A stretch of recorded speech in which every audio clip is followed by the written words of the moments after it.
The right view of life, the key to happiness, success, and security. To be happy, successful, and secure, we must first learn to see ourselves and the world as they truly are, and should then shape our everyday activities in keeping with this view. We must also look for solutions to our problems in terms of the relationship of cause and effect, for the universal law of causality operates in the field of human behavior as much as it does in the physical world. The foundation for a fruitful life is an understanding of the moral law of Kamma. Kamma is volitional action, action that expresses morally determinate intentions or volitions. We need to recognize clearly that wholesome and unwholesome deeds produce corresponding good and bad results. As a person sows, so shall he reap. Good begets good, and evil begets evil. This retributive power is inherent in volitional action, or Kamma. Kamma is also cumulative. Not only do our deeds generate pleasant and painful results, but in their cumulative force, they also determine our character. The deeds we perform in any one life are transmitted to future lives in the form of dispositions. These dispositions constitute our character traits.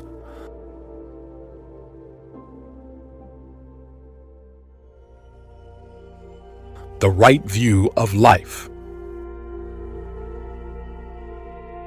Inherent in the action is the power of producing its due result. This happens without the intervention or help of any external agency. Buddhism denies the existence of a creator God. Kamma is neither fate nor predestination, but our own willed action considered as capable of producing results.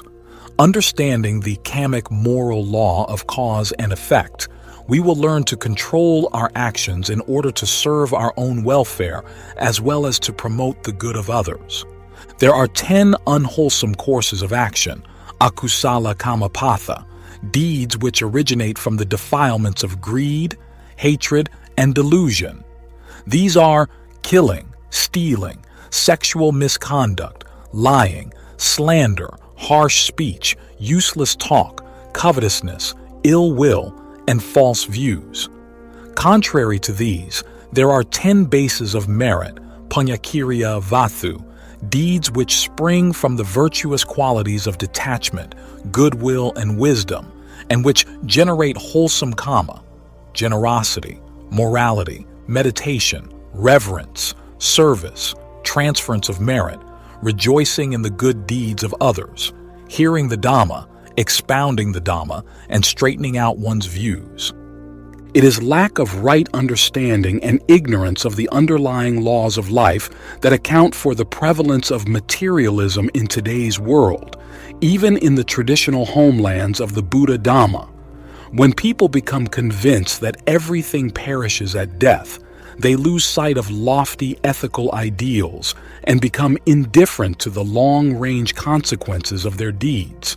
Their entire lives revolve around the blind pursuit of sensual pleasures. Thus we find that today, people worship money regardless of how it is earned, hunt for pleasure no matter where it is found, chase power and fame regardless of the cost to their personal integrity. Ignorance of the law is no valid excuse in a court of law, and so it is with regard to the moral law of Kamma. The law operates regardless of whether one believes in it or not, due effects following from their respective causes. Just as an infant will get burnt if it touches fire regardless of whether or not it understands the dangers in playing with fire, so those who violate the laws of morality will have to face the consequences when their Kamma ripens, regardless of whether or not they accept the teaching of Kamma. Just as a shadow is connected with an object, so is rebirth connected with Kamma. Craving, tanha, selfish desire, prompts us to do life-affirming deeds, Kamma, volitional action. No force in nature is ever lost, and moral energy is no exception. So long as craving and ignorance remain in the mind, Kamma must find expression at death. The inevitable fruit of craving for existence is rebirth. Buddhism affirms the continuity of the individual life flux at death, but denies the existence of a permanent soul. Mind is a flux of mental processes without any persisting core, yet this flux, though insubstantial, continues from life to life as long as it is driven on by the thirst for more becoming. The mind of a dying person, owing to the latent craving for continued existence, grasps at some object, idea, or feeling connected with an action done during his lifetime, and this grasping vitalizes an appropriate germ of life. The new form of life may be human or non-human, in keeping with the Kamma or moral forces generated during the deceased's lifetime. The germ of life kindled by the process of rebirth is endowed with an initial consciousness called the patisandhicitta, in which lie latent all the past impressions, characteristics, and tendencies of that particular individual. Hence, death leads to birth and birth to death. Rebirth is thus possible without a transmigrating soul. The twin Buddhist doctrines of Kamma and rebirth are the middle way that provides a satisfactory answer to the problem of life. The middle way avoids the extremes of theism and materialism, preserving moral accountability without the problems raised by positing an almighty yet benevolent God. A human being is the visible expression of his or her own past action. One is born from one's past Kamma, supported by one's present Kamma, and at death goes where one's accumulated Kamma leads one. Buddhism teaches that human beings evolve according to the quality of the Kamma they have performed during their lifetime. This supplies a rational basis for morality in place of the commandments of a creator God. According to the Buddha's teachings, there can be regression, kammic descent, from the human plane to subhuman realms such as the animal world, and progress, kammic ascent, from the human plane to the heavenly planes. Taking into account the dangers of a fall to subhuman realms, one should always act with care. Virtue, based on a righteous code of conduct, protects one from regression and ensures spiritual progress. A true follower of the Buddha accepts the moral law of Kamma as just, recognizing it as the chief reason for the many inequalities among human beings in regard to health, wealth, and wisdom. He also learns to face life's losses, disappointments, failures, and adversities calmly, without complaining, for he knows that they are the result of his own past misdeeds. If he asks himself, "Why has this happened to me?" the answer will be expressed in terms of action and result. He will try to solve his problems to the best of his ability and will adjust himself to the new situation when external change is not possible. He will not act rashly, nor fall into despair, nor try to escape his difficulties by resorting to drink, drugs, or suicide, as so often happens in Sri Lanka. Such conduct only shows emotional immaturity and ignorance of the Buddha's teachings. For a genuine Buddhist, then, one's everyday activities by way of thought, word, and deed are more important than anything else in life. A proper understanding of the Buddhist moral law of Kamma and rebirth is essential for happy and sensible living and for the welfare of the world. In the Buddha's own words, "The slayer gets a slayer in his turn. The conqueror gets one who conquers him. The abuser wins abuse. The annoyer frets. Thus, by the evolution of the deed, a man who spoils is spoiled in his turn." Samyutta Nikaya, Kosala Samyutta, trans, by Sir Robert Chalmers. Although we imagine ourselves to be a self, a real substantial individual, according to the Buddha's teaching, we are in reality nothing more than a flame-like process, an ever-changing combination of matter and mind, neither of which is the same for 2 consecutive moments. All the components of our being are impermanent, unsatisfactory, and devoid of self. Life is not a being, an identity, but a becoming, not a product, but a process. There is in actuality no doer, only a doing, no thinker, only a thinking, no goer, only a going. The Buddha teaches us how to put an end to the beginningless cycle of rebirths in which we undergo the manifold kinds of suffering. The way to end the cycle is by removing the causes that drive it forward life after life. The principal cause is craving, which assumes many forms. Craving impels a person to engage in action, Kamma, designed to satisfy the craving. Yet as craving is essentially insatiable, the result is rebirth. Craving is a powerful mental force, latent in all unenlightened beings. The cause of craving is ignorance, avidya, of the true nature of life, not knowing that life is an ever-changing process, subject to suffering, and totally devoid of a self or core. All life, wherever it is found, bears the same nature, a process stamped with the three marks of impermanence, unsatisfactoriness, and egolessness, anicca, dukkha, anatta. The Buddha realized for himself the true nature of life, and through this realization attained to something beyond life and death, a reality that is permanent, blissful, and deathless. This state cannot be described but has to be realized inwardly as a matter of direct personal experience.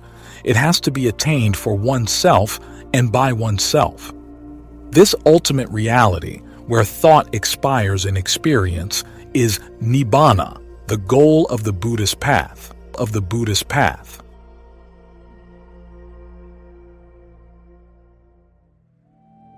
The Four Noble Truths and the Noble Eightfold Path. The Buddha's teachings may thus be condensed into these four verifiable truths, called the Four Noble Truths: suffering, its cause, that is, craving; its cessation, that is, nibbana; and the way leading to cessation of suffering, that is, the Noble Eightfold Path.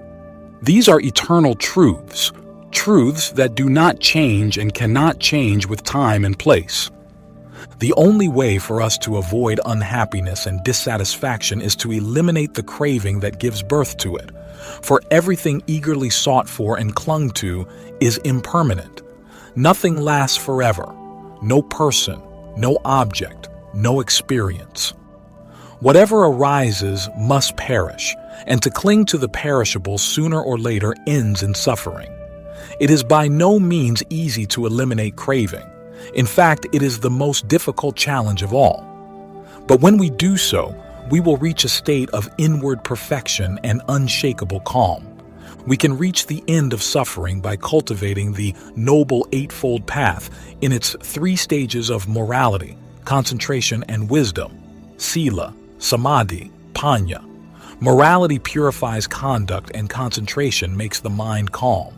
When the mind is calm and concentrated, wisdom arises, clear insight, the knowledge and vision of things as they really are.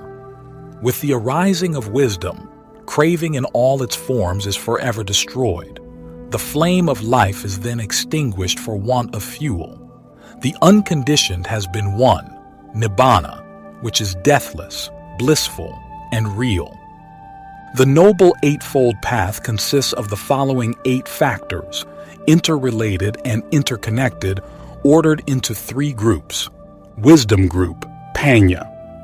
Right understanding, knowledge of the true nature of life, understanding the Four Noble Truths.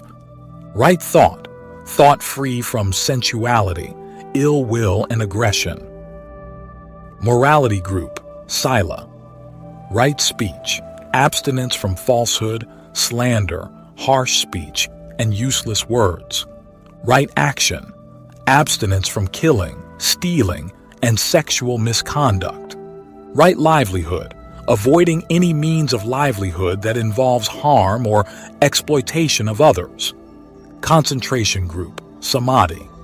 Right effort, training the mind to avoid unwholesome mental states and to develop wholesome mental states. Right mindfulness, developing the power of attentiveness and awareness in regard to the 4 foundations of mindfulness: body, feelings, mind, and mental phenomena. right concentration, cultivation of one-pointedness of mind.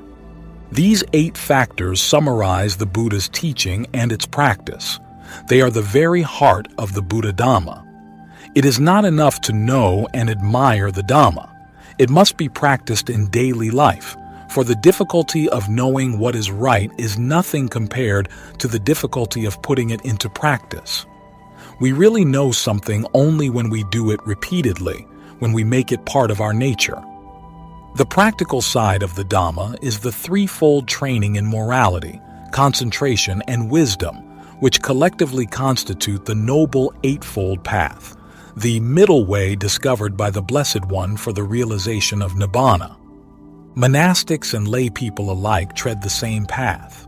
Both start from the same foundation, right understanding. Both pursue the same goal, Nibbana.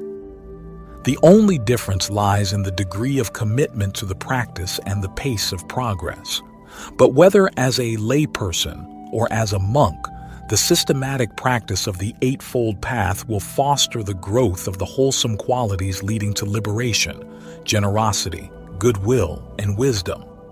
As these qualities gradually reach maturity, they will weaken and finally snap the fetters of greed, hatred, and delusion which have held us for so long in bondage to the round of rebirth and suffering.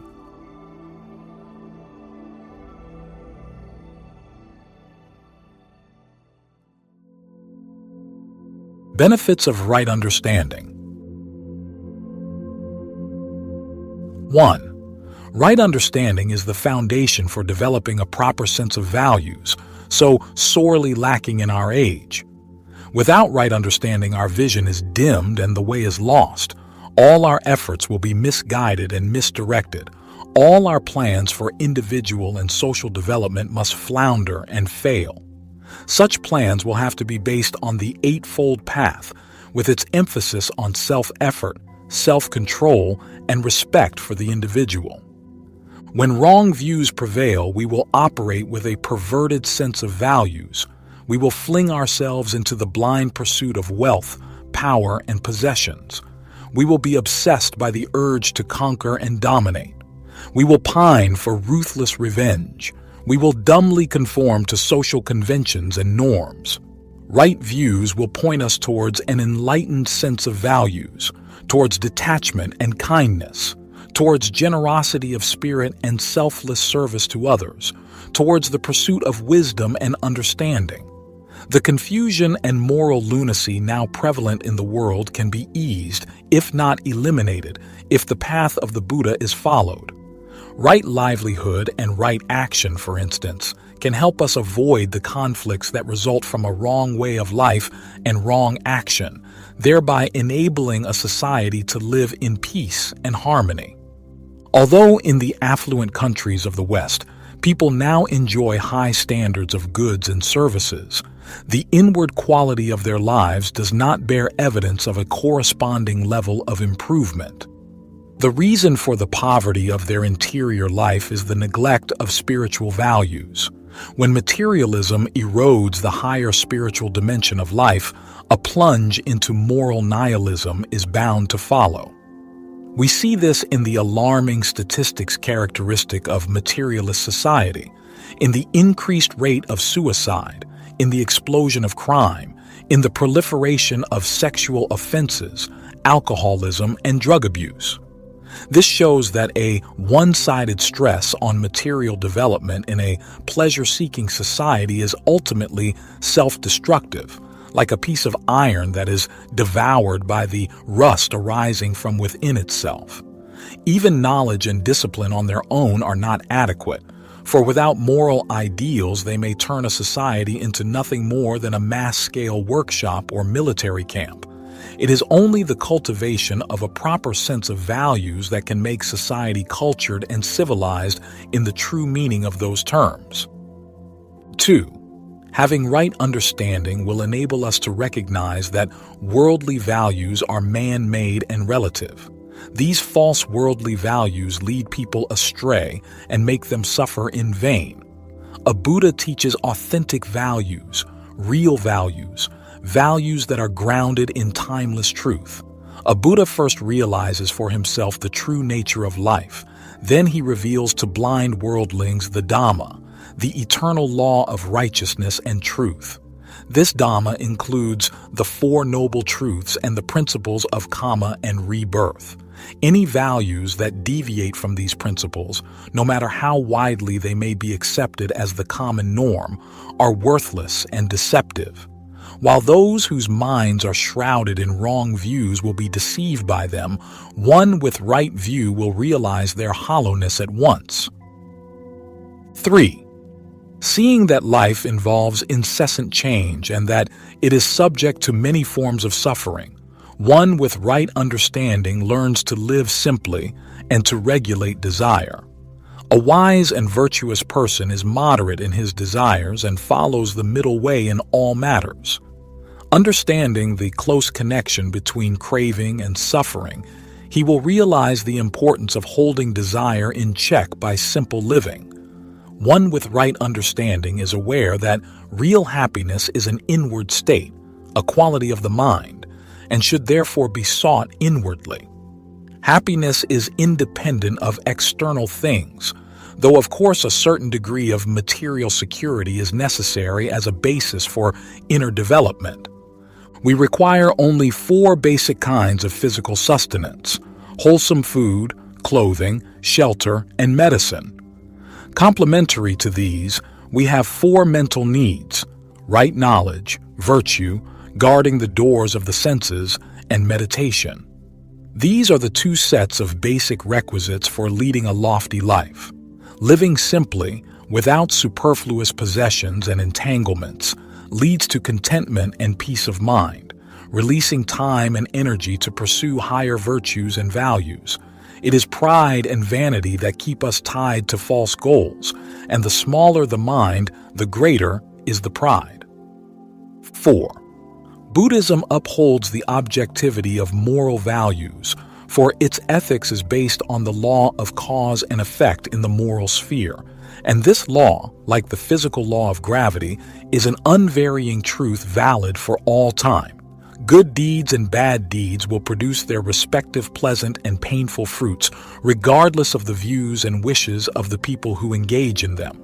Recognizing the objectivity of the moral law and the undeviating connection between deeds and their results, a person with right view will abstain from wrong actions and adhere to the standards of wholesome conduct embodied in the 5 precepts of virtuous conduct.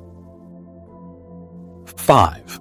As instability is inherent in life, the most unexpected things can happen.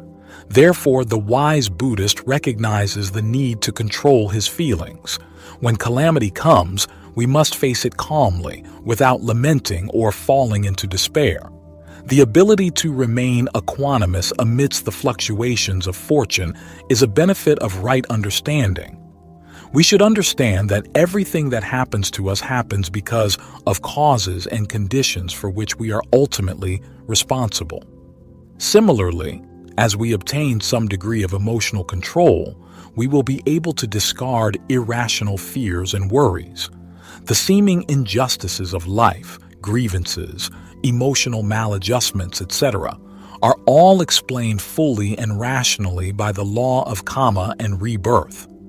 By understanding this law, we will see that, in the final analysis, we are the architects of our own destiny. 6. A further fruit of right understanding is the ability to look at people, things, and events objectively, stripped bare of likes and dislikes, of bias and prejudice. This capacity for objectivity, a sign of true mental maturity, will issue in clearer thinking, saner living, a marked reduction of susceptibility to the pernicious influence of the mass media, and an improvement in interpersonal relationships. 7. One with right understanding will be able to think for himself. He is able to make up his own mind, to form his own opinions, to face life's difficulties armed with the principles of reality taught by the Buddha. The true Buddhist will not be a moral and intellectual coward, but will be prepared to stand alone regardless of what others say or think. Of course, he will seek advice when necessary, but he will make his own decisions and have the courage of his convictions. 8. Right understanding will give us a purpose for living. A lay Buddhist must learn to live purposefully with a worthy aim, both an immediate aim and an ultimate aim, the one fitting harmoniously into the other. To be truly happy, we require a simple but sound philosophy of life. Philosophy is the keen desire to understand the nature of man and our destiny in the universe. It gives life a sense of direction and meaning. Without one, we either dream our way through life or muddle through life. A clear-cut philosophy makes life meaningful and fruitful, enabling us to live in harmony with our fellows and with the natural environment.